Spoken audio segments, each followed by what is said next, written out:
got the thing. I've got every time my birthday comes, I was put in my calendar, and I'm like, there, it's on the calendar. But what I never do is sort of look ahead to see whose birthday it is coming up, or like have it give me kind of a, oh, it's a notification. It's so and so's birthday in four. Not that that would be much help, but yeah.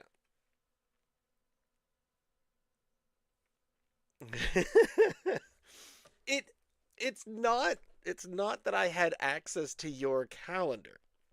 It's that I created a shared calendar that you have access to.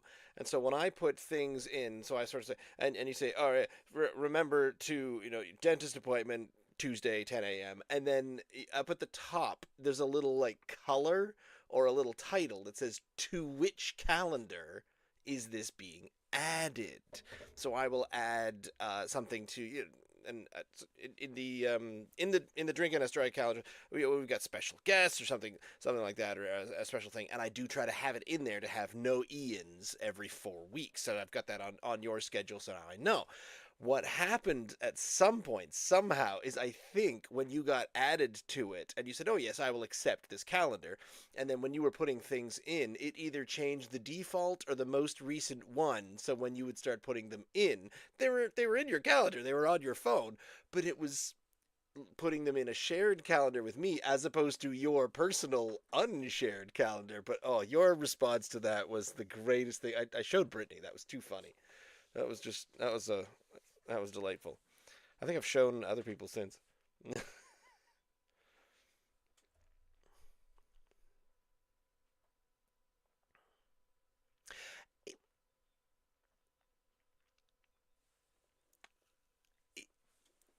Well, hit hitting reply all instead of reply is still a huge issue, and people who have been like working in the tech community and things like that, it still happens. It happens all the time.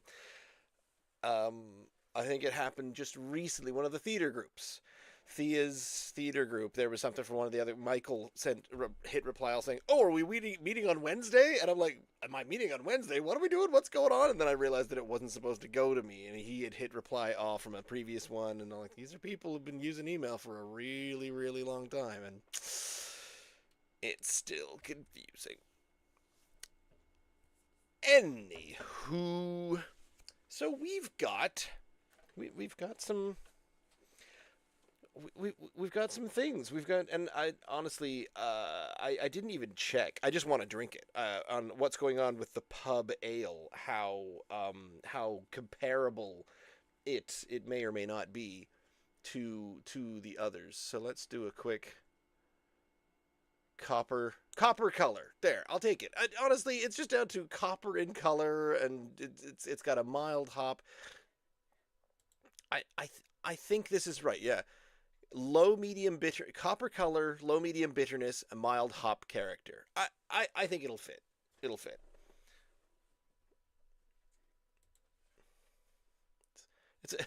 It's it's we've got best bitter, extra special bitter, and possibly kind of bit. It's a rainbow of bitterness. That's what I should have called it. Should have called this episode. Anyway,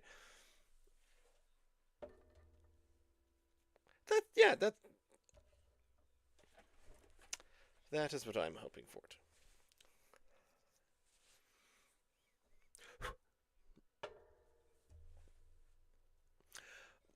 No, it's a little higher.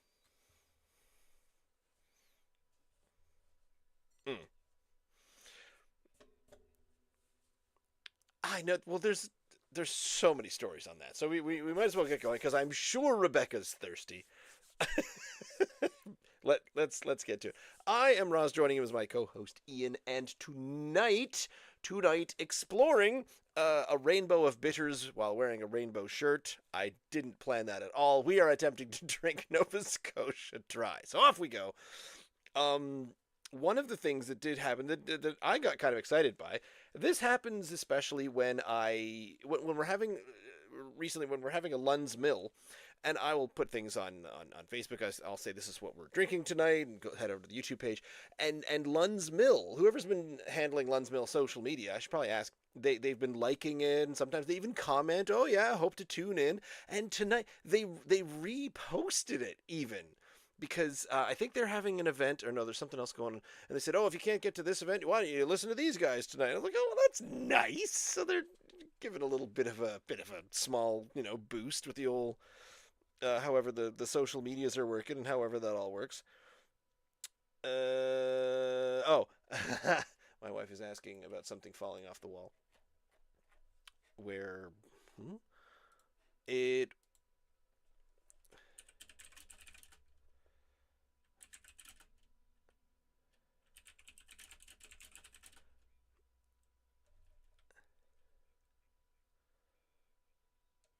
Oh, the background? Oh, we will. Oh, yeah. We often do look at the can. How do you spell that? How do you spell fondue?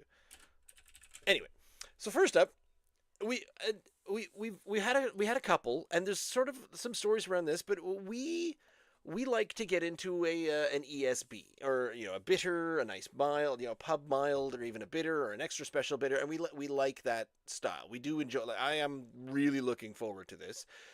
And what often happens is, and sometimes we've got a couple that are waiting in the cool room in the refrigerator for something to compare it to.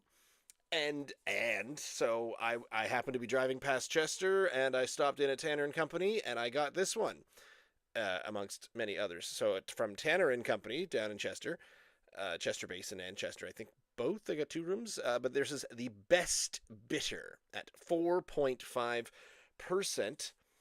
And now here's an interesting thing. Now, actually, this should come up because I was talking to him about some hazy IPAs that he's got, and so he's got a hazy IPA and some other IPAs. And I said, now because he had an older can, and the older can didn't say the older can said hazy on it, but the newer can didn't. And he said, yeah, it wasn't quite hazy enough, and when people would pour it out, they didn't find the haze, but that was because they weren't really.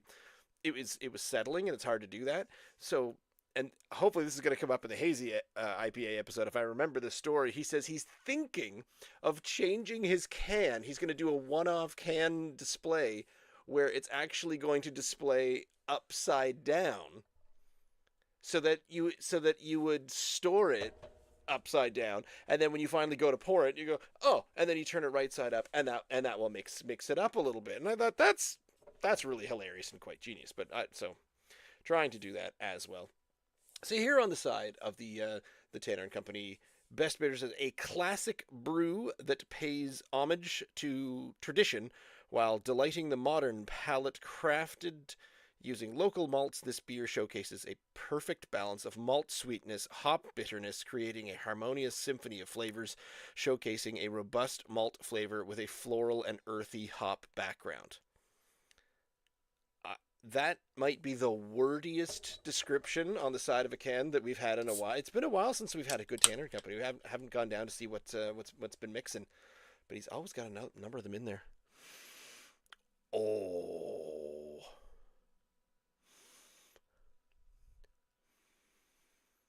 oh, you did say you were sleepy.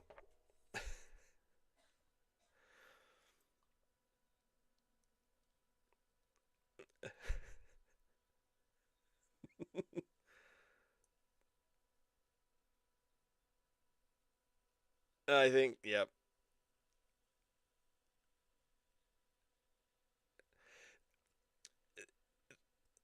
This certainly wouldn't be the first show that I've started feeling rather sleepy. We've tried to get. Did that smell hit you? Does that just?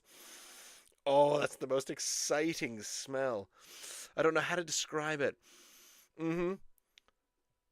It's a sweet malt. This is just oh, it smells like a mouthful of chocolate Maltesers. Is what it smells like. Mm, yum.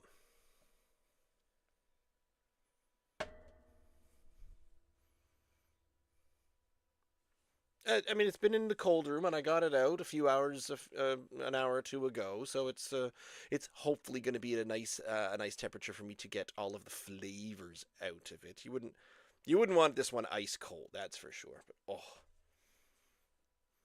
I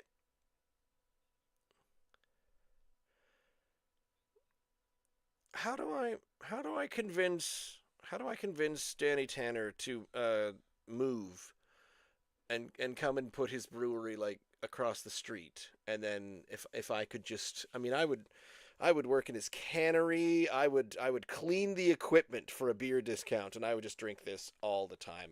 Just about everything he does. I can't think of one that I haven't enjoyed, but oh, knows what he's doing here. Yeah, all right. So that's the first thing I'm going to do with my $1 million. I'm going to pay almost all of it to one guy to move his brewery near to my house.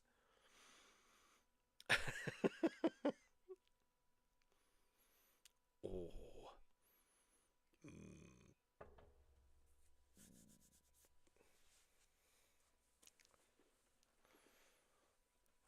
Oh, brimmed, yeah. I've I've got a delightfully tall, my big 20-ounce Tanner and Company pint glass that I got, but it's one of these shapely ones. I forget what this one's called with the nice, very, barely. Right, shall we? Oh, cheers.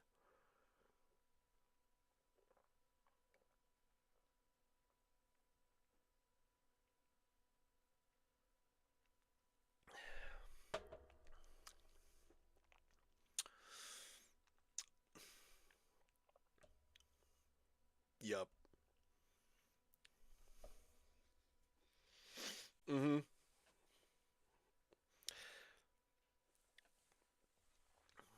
Oh, oh.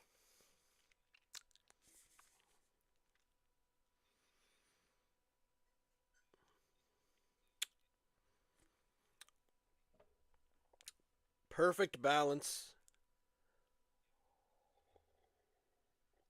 Mm-hmm.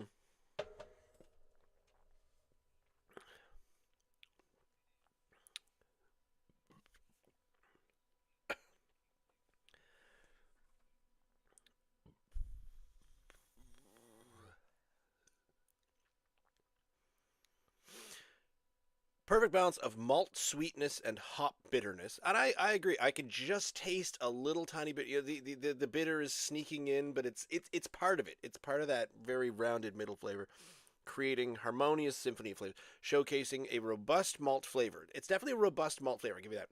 A floral and earthy hop background. Now there's something interesting. Ananda uses that word sometimes, earthy. He introduced that one here a long time ago, and I love using it when it comes up because it makes you feel like, oh, you've just taken like a big bite of, oh, it can only be served in pound cake form. I love the it kind of gives you volume and body all at the same time. Mm-hmm. You don't think? Okay. Oh, oh my god. And at 4.5%, you're not really tasting much booziness. The head has gone away. The head did not last, but I'm not really expecting a very with a lot of English pub ale or English styles or bitter styles. I don't think the carbonation is really a huge part of it. Is that like sometimes we get these fizzy ones?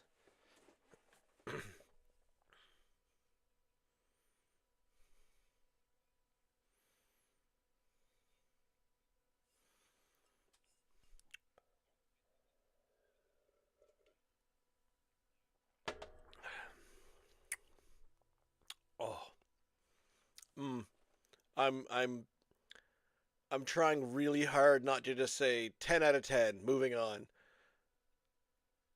Oh, so good. I I'm trying to save some for Brittany. I'm not sure if she likes these kinds of things. Like this is sort of a sweetened malty. Oh. Mm, mm.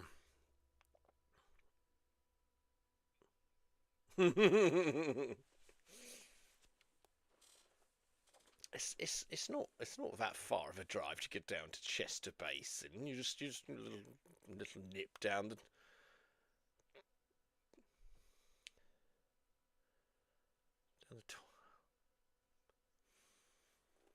mm.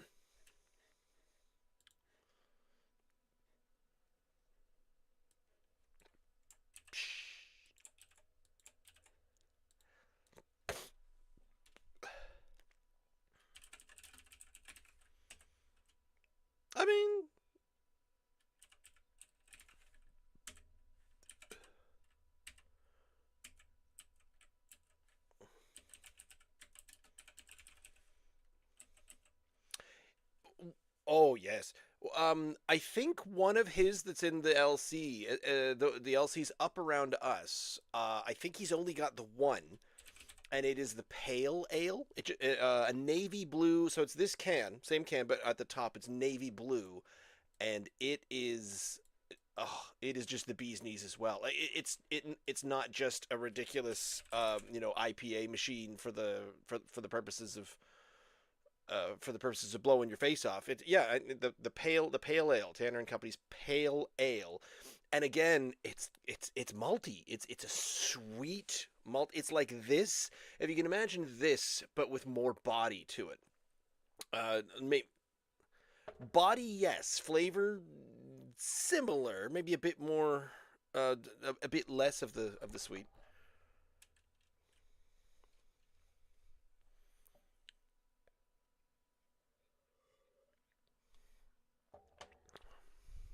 Hmm. Oh. Hmm.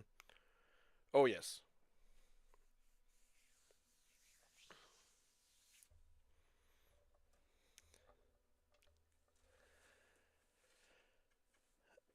I Yeah. I only got two of the different interesting ones, but I did. We were almost gonna have this one. Here's another one of his that I got. This is the citrus and spice oatmeal stout. What else did I gain? There's a couple of IPAs, a hazy IPA.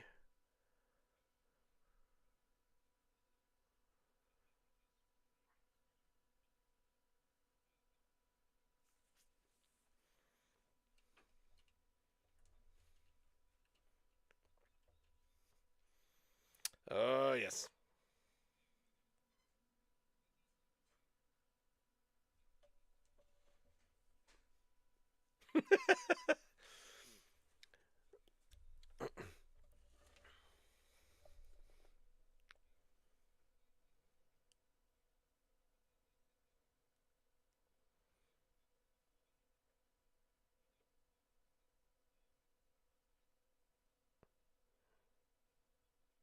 Mm.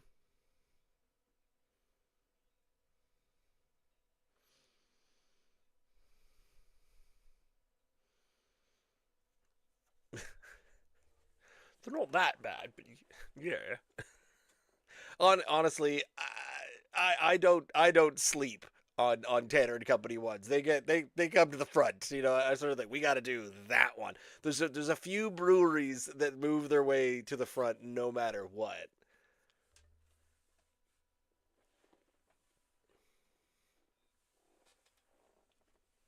Citrus and spice. I'm not sure which spice. Just says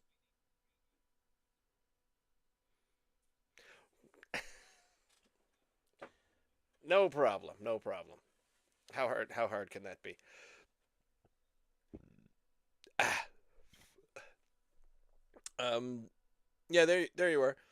So the description. Would you like the description on the pale ale that's available in? Oh, I'll look that up. Let me see which where I can find that. Check local delivery. No, not that. Store pickup. Enter delivery. What? How do I? Oh no, never mind. That's the. I'm in the wrong spot. I was wondering why that was familiar. I thought I was reading the description for the pale ale, but the description for the best bitter was right there. So let's hop on back here and find out what's going on with the pale ale. Pale ale can is our house style pale ale, 5.5, 20 IBUs, mixed with a mix of English malts and American hops. We've worked to make a beer with good malt character, mild bitterness, and easy to drink. Uh, Here is the Tanner and Company, and I'm going to see there's 18 at New Minas, Chester, Tantallon, Bayers Lake, Kearney Lake, Bridgewater. Hello, is anyone in the valley? Hello. Mill Cove. So New Minas, yes. Um, Not too many other valley ones that I'm seeing. No, nowhere else in the valley. Sorry. So if you wanted New Minas,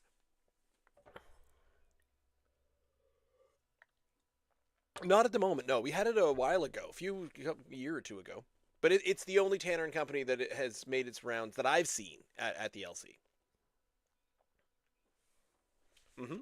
Mm-hmm. I,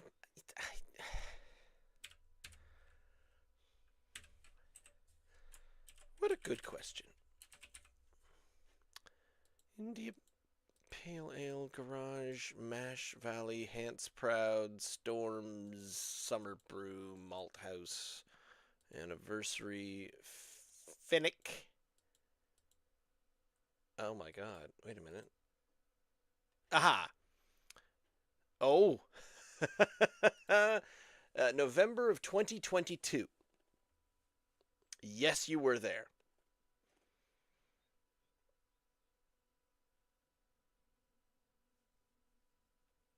Oh, no, no, no. That is incorrect. We both gave it. We both gave the Pale Ale 10 out of 10.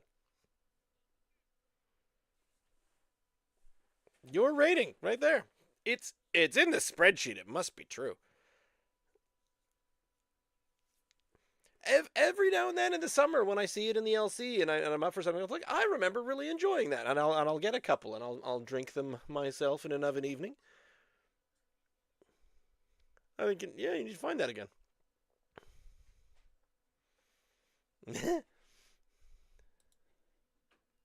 uh, Yeah, we should do a greatest hits one or something like that. Go with our high. I know I've mentioned this several times, but whatever. The I meant to bring that up. In fact, I happened to be we during March break. Last week was March break, and we took a little time to take because we had to. Joe was with us, and so we wanted to just. I was offering up to Brittany, hey, would you like to get out of the house? So we drove ourselves to Greenwood Mall just for fun because it's not the closest mall to us, but it's the closest one with enough open shops to make it interesting. So we're in Greenwood, and oh yeah, that was last Wednesday because on my way back I had to stop at the LC to pick myself up some Guinness because we were going to do the Guinness. And I'm surprised I didn't come up with a story last week. And so this is in Greenwood because I think they closed the Kingston store that's closer to the Highway 1 up there, and they opened this brand new one down closer to the base. And I went in this new one in the base, and I walked in, and the first thing I did was you could smell fresh paint and like newly cut wood kind of thing, and I said, "Is this place new? When did you open?" And they said, "Oh no, we opened in January." And I went, "That's 2 months ago. That's a blink around here." And it was this huge, enormous store. And I said, "This place is pretty big. Like, it took me a while to walk to the beer fridge at the back. It's quite huge." And she said, "Oh, you should go see our beer selection." And it's okay. I mean, hopefully they're going to fill it more, but it's a really big. It.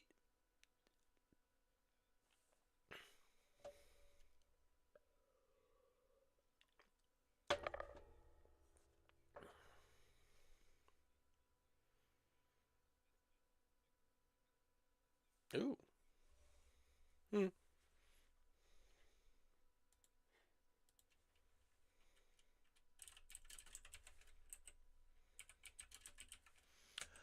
Right. Yeah.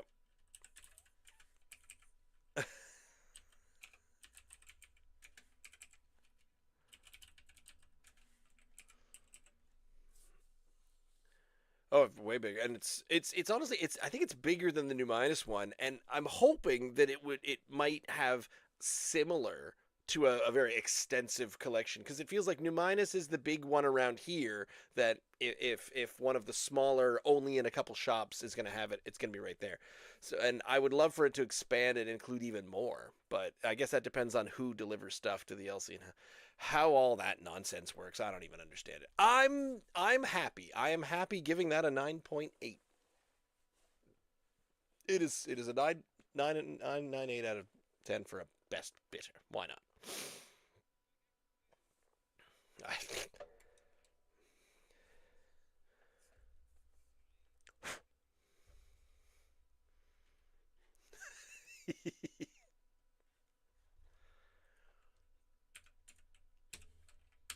All right, I'll add that in there. Now, our next one is really I find it really interesting. I'm sorry I didn't have a good background for Tanner and Company. I need to get a much better one. So I've been in Schoolhouse this entire time. If you're watching on the video, but so our second stop is at Schoolhouse with a 5.2%, and this is keen-eyed viewers may recognize this can. I certainly recognized it, and I didn't give it a second look for a long time because I recognized this as the Scotian Export that I've had years ago.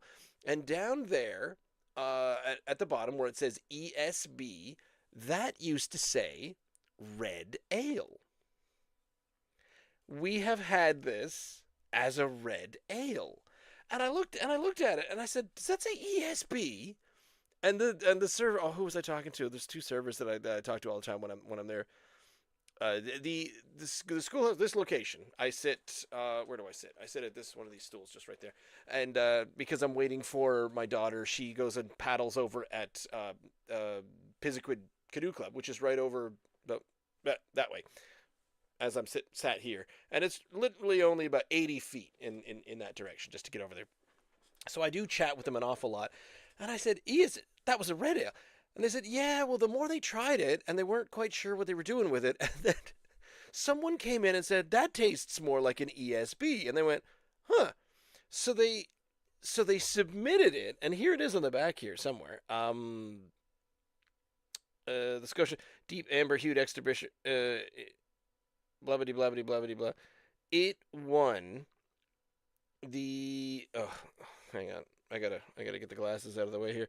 It won the Canadian Beer Cup Silver for I'm not sure what specifically the category was, and the for an ESB. So they reclassified it to ESB, and then they submitted it to contest, and it's winning silver and it's winning gold. So everyone loves it as an E. They're like, fine, done.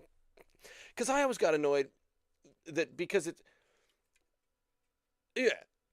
Well, I thought it tasted funny as a red ale. When I tried, I said, "Oh, I'll try your red, absolutely," and then tried it, and you're sort of like, yeah, that's not kind of in the middle there. That's definitely leaning towards, and I couldn't think of it at the time, but as soon as they mentioned, yeah, we figured it tasted more like an ESB, and I went, yep. So that's kind of what's going on there. It's the exact same. So it's the same blue can, which used to annoy me because it was a red ale in a blue can. But when you call it the Scotian Export, I get it. It's blue. Says on the side of it, take a lesson in primary colors with our Scotian Export, a deep amber hued primary colors from blue to red to ESB. A deep amber hued extra special bitter infused with complex malt forwardness and sweeter notes of caramel, vanilla, brown sugar, and molasses. Precise hops and tones, a rich mouthfeel, and a bold, clean finish will reward all who choose to include this robust copper beer in their studies. Now,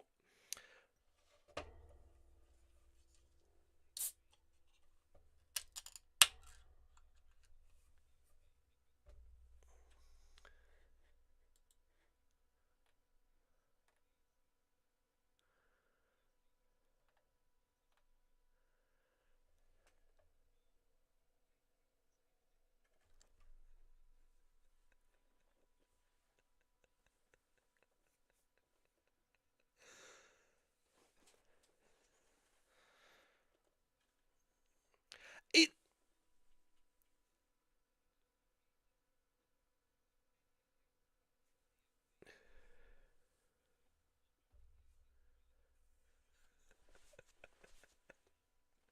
well, and I'm wondering, is that just because they're slightly boring bitters or ESBs? And are we learning so much here? Because if you go on to schoolhousebrewery.ca and you find their beers, and here's this beautiful gif of a rotating can of Scotian Export. I clicked on that one. It says Scotian Export, and then just below where it says ESB on my can, it's the exact same color blue. It says Scotian Export Irish Red.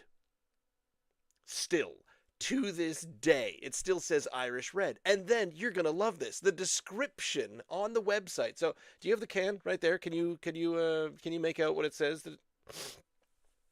Take a lesson in primary colors with our Scotian Export, a deep amber hued Irish red infused with complex malt forwardness and sweeter notes of caramel, vanilla, brown sugar, and molasses. It's the exact same wording, but they replaced Irish red with ESB.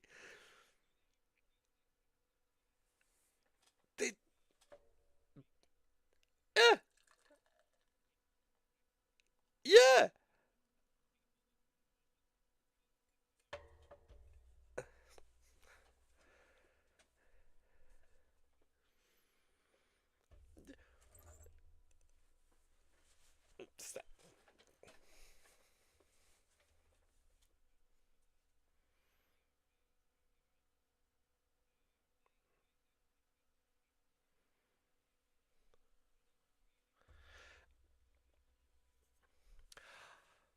Mm, it was not the best red ale I've ever had. Didn't like it much as a red ale because it had this strange bitter, and I don't like too much bitter when I'm having a red.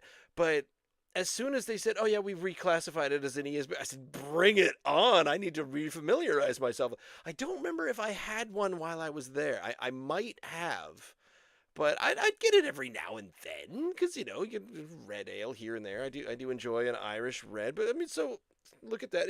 It's a bit redder than the or is it? Or is it? I actually, it's very similar in color, and it just so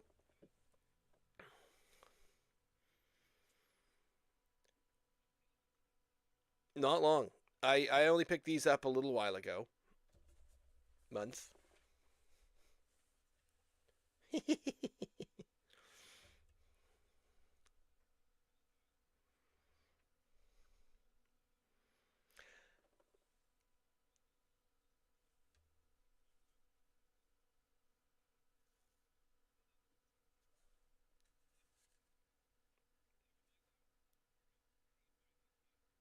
I cannot believe. Oh, it says packaged on the 12th of December.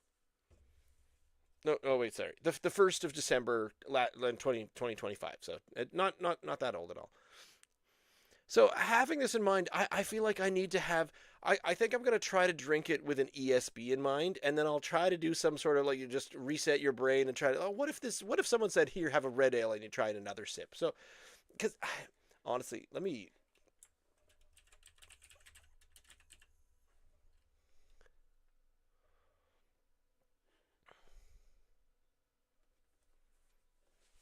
mm-hmm. Oh yeah. Agreed.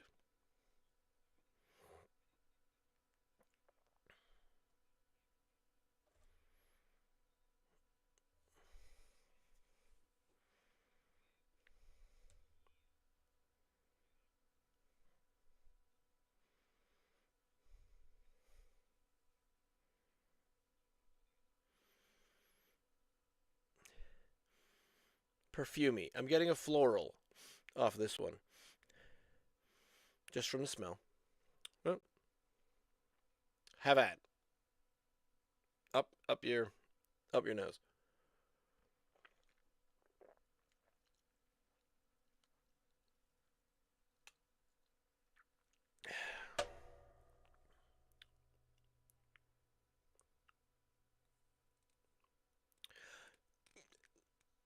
No, not it. No.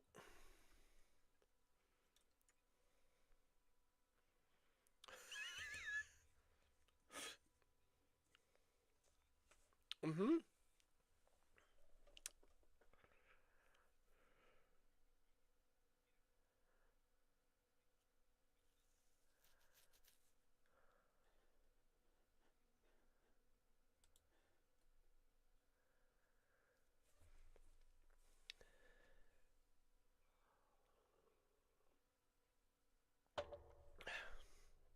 It's a funny taste in red. It's also kind of a funny tasting ESB. it's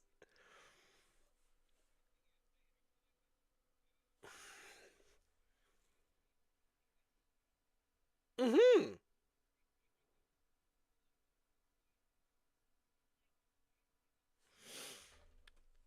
I,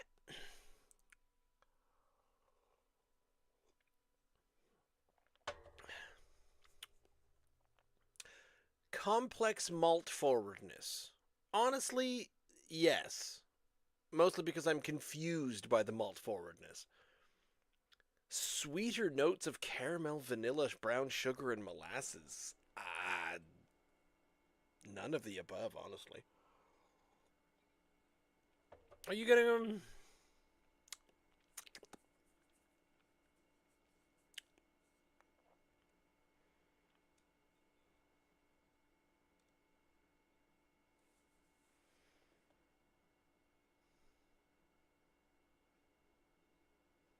Mm-hmm. It's quite good.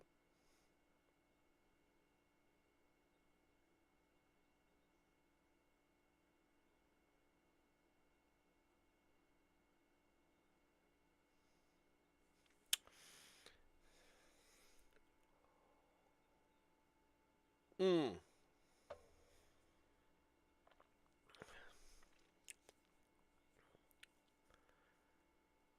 Yeah. I'm.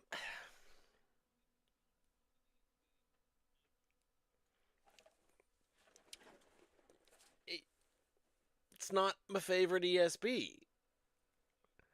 It's tasty. It's fine. It's quite delightful. Do you know what I'm getting a little bit of? I hate to say it. The middle piece, the middle of the body. I'm getting kind of this complex malt forwardness. Yes, but the middle just. Do you ever have one of those slightly flavored seltzer waters, like a buble? Someone gives you one of those, and you get a little bit of a strawberry up front. You're like, ooh, strawberry. But then the middle is like this. It's like drinking a black hole. An empty chasm of flavorlessness is in the middle of it, and you're just, well, I could have just had a club soda. Like, what is this? I feel like the middle piece of that. So if you have a front, middle, and end to a beer, I'm getting a front malt complexity, middle nothing, and then a little bitter at the end, and I'm very confused.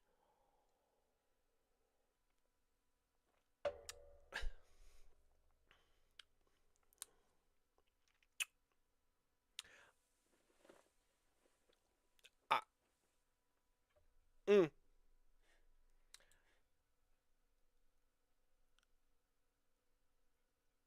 yep. I have it when I'm usually waiting for my daughter when she goes skiing. They have this at Martok, I believe. They got a couple of schoolhouses on tap, and this was one of them. And that was how I introduced myself to it.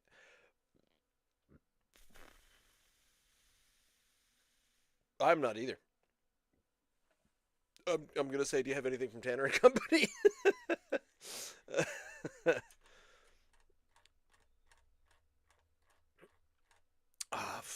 For Meander River closed, but you've got Briggenbark, you've got Schoolhouse, and you've got Hilltop Hops. Bent Nail at Bent Ridge Winery, if you want to count that, but they don't export. It's only just in house stuff. And yeah, someone talked about a Falmouth. Wait,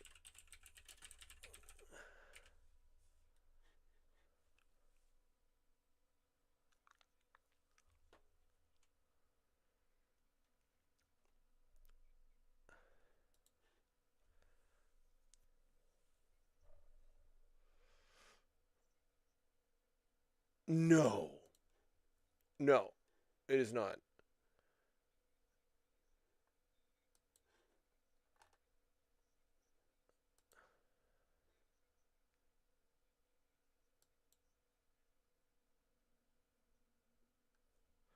The bright blue.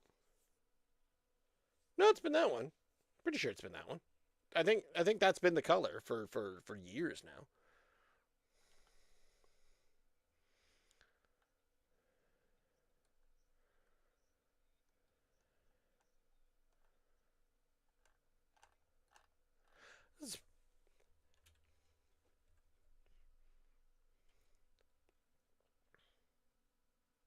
Hmm.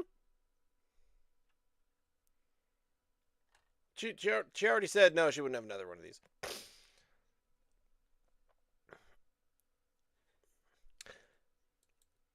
There's a there's a Falmouth brewery right in the heart of Falmouth. Oh wait, hang on. No, hang on. In Cornwall.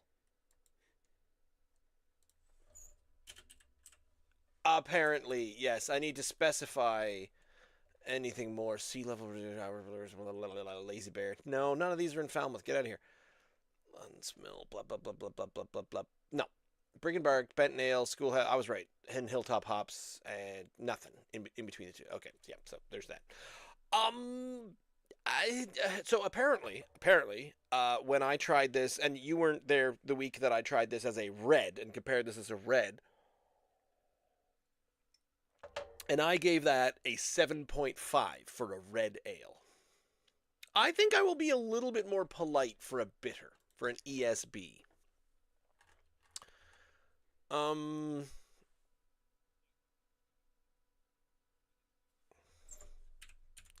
7.9, nearly an 8, but why don't we like award-winning beer? I have it just raises more questions. This, uh, that's fair. We're like, oh yeah, name your favorite one from Boxing Rock. I'm like, um, what? I, the Patricius Stout is back in the thing, and was that? The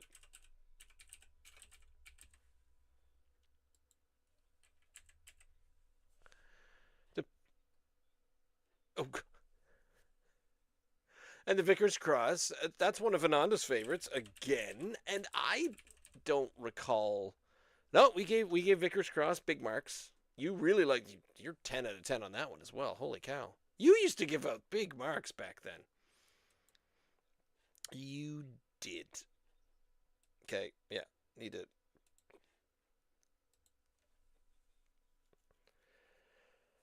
I think you are. I think I am too. It. You could drink it. It's fine. It's not uh, uh, offensive, but I still, if someone put that in front of me and you say, "Here, drink that," and I would sort of, what would you think this was? Just blindfold, no type whatsoever, no type in your mind. You say, "All right, have a mouthful of this." Mm, mm-hmm. Mm-hmm. Kuva Labs. This is a.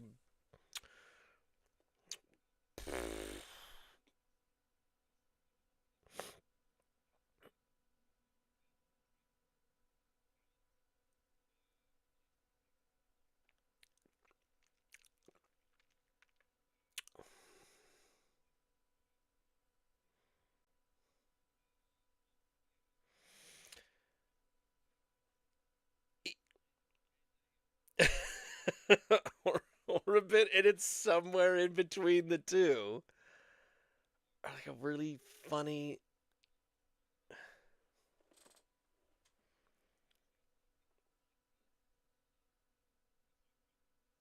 I've homebrewed twice. I'm almost a professional.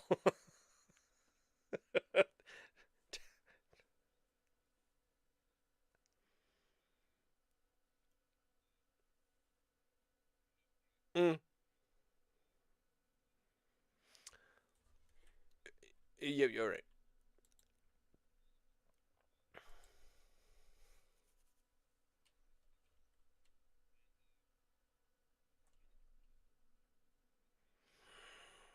Yeah.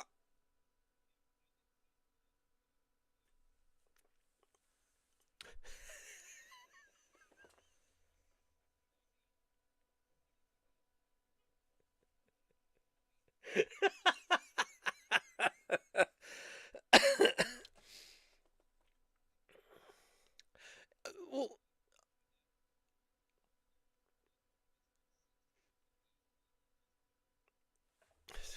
the hell?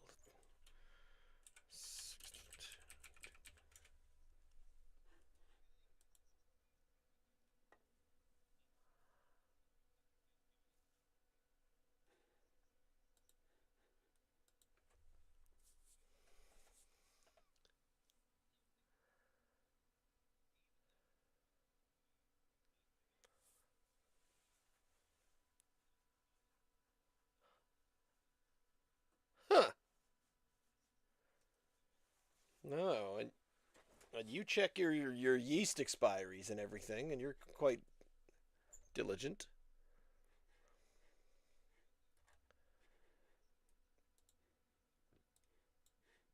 Yup.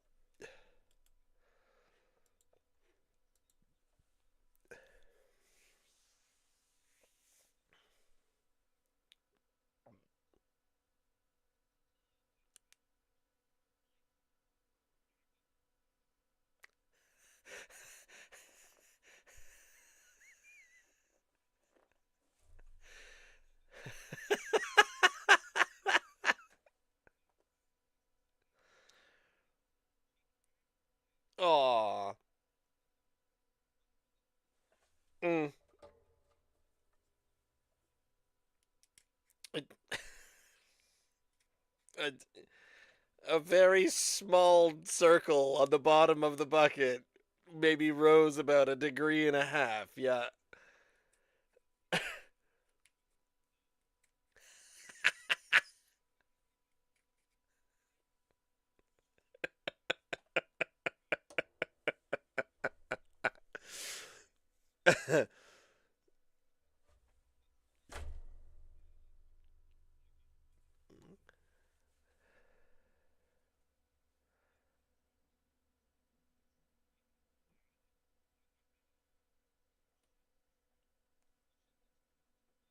No, yeah.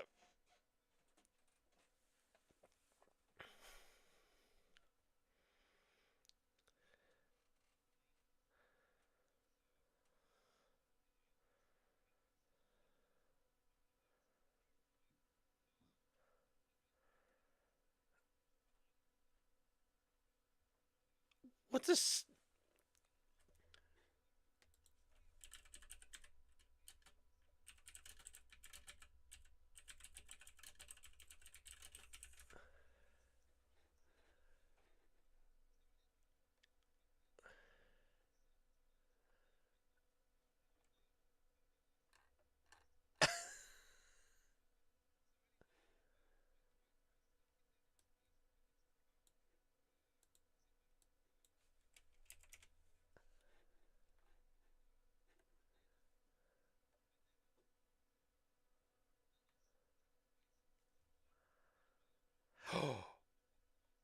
I'm see. When my instructions say, because I did the same thing. As soon as I bottled them, I put them in the cold room. But what it tells you is it tells you to bottle it and keep it room temperature for a couple of weeks, and I haven't done that. I was planning on experimenting with that next. So my experimentation with beer kits involve what what room in which room will I store it during the different phases? In which season will I attempt this? Because I have nothing in a temperature controlled or climate controlled room.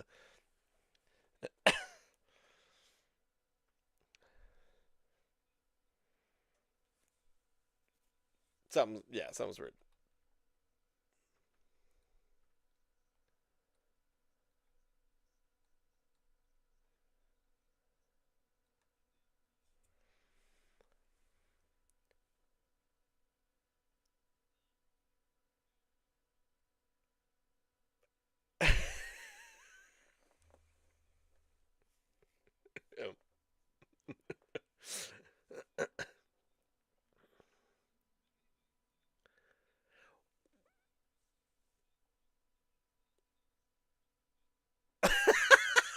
Your beer vent. It's just a beer vent now.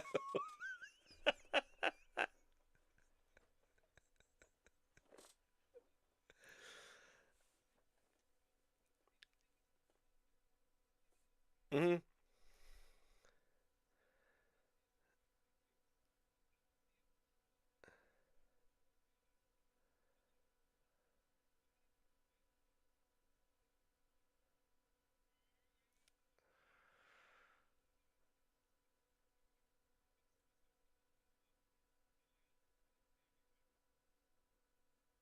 Aw.